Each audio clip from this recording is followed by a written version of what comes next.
Next command is revolve. Run it and profile is selected automatically. Now specify the axis of revolution. OK.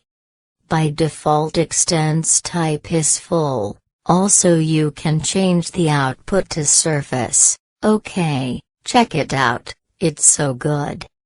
Change it to angle, and test several different angle values and check the result revolution in graphic window.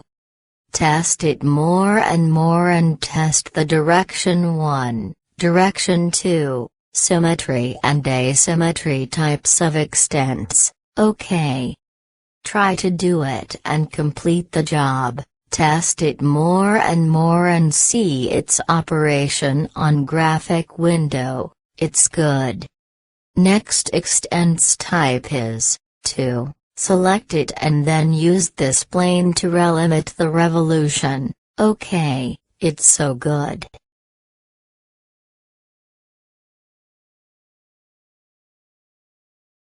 Now we have a full cylinder, and here, a closed profile. Check it out and run the revolve command again.